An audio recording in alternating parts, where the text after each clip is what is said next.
أسرع وألذ حلويات ممكن تعمليها لولادك من غير تخمير ولا لبن ولا حتى فرن، مش هتاخد منك غير بضاية واحدة بس، يبقى كارثة وتحذير لو ما قمتيش عملتيها لولادك دلوقتي حالا أو حفظتيها وعملتيها في رمضان. بجد أحلى تحلية هتعمليها لولادك، سميها بقى دونت، سميها حلويات، حاجة كده ما شاء الله تحفة.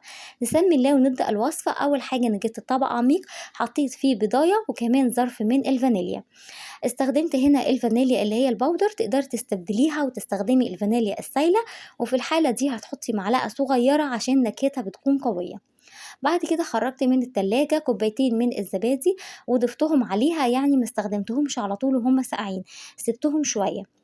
وكمان ضفت 4 معالق كبار من السكر العادي اللي هو الحبيبات مش السكر البودر، ومعلقة كبيرة من البيكنج باودر، وقلبت كل المكونات دي مع بعض.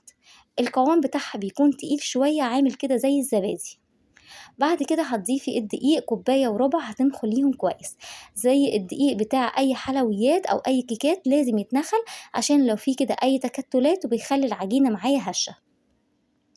هتقلبي كده بقى بالمعلقة الدقيق مع المكونات بتاعتك، هتحسي انها تقيلة شوية ولزجة، هو ده القوام المظبوط بتاعها، بيشبه كده شوية الزلابية.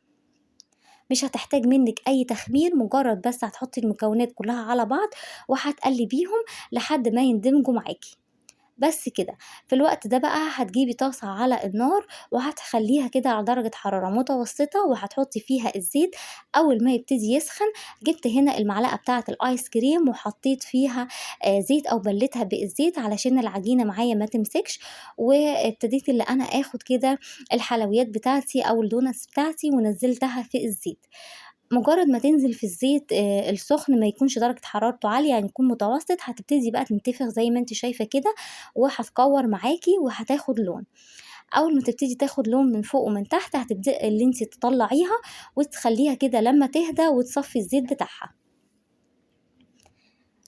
خلصت بقى كل الكمية اللي معايا، بجد عايزة اقولك مجرد 10 دقايق بس كانت جاهزة. رشيت بقى هنا عليها سكر، تقدري تكتفي بكده بس ترشي عليها سكر او رشة كمان من القرفة، بتبقى حلوة قوي. انا كان عندي هنا شوكولاته كده سيحتها، وهاخد شويه من الحلويات بتاعتي هحطها في الشوكولاته، شوكولاته بيضه او سودا، يعني زوقيها بقى بالطريقه اللي تعجبك زي ما انت عايزه.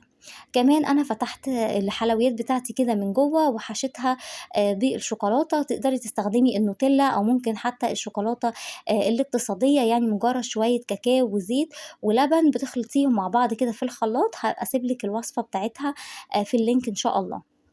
ودي شكل كده الحلويات بتاعتنا، بجد تحفة كده مع كوباية شاي أو مع نسكافيه الصبح، حاجة كده ما شاء الله بجد جميلة. جربوها واكتبولي في التعليقات رأيكم، وما تنسوش اللايك واكتبولي أي تعليق حتى بس لو كلمة، لأن ده بيفرق جدا في رفع الفيديو.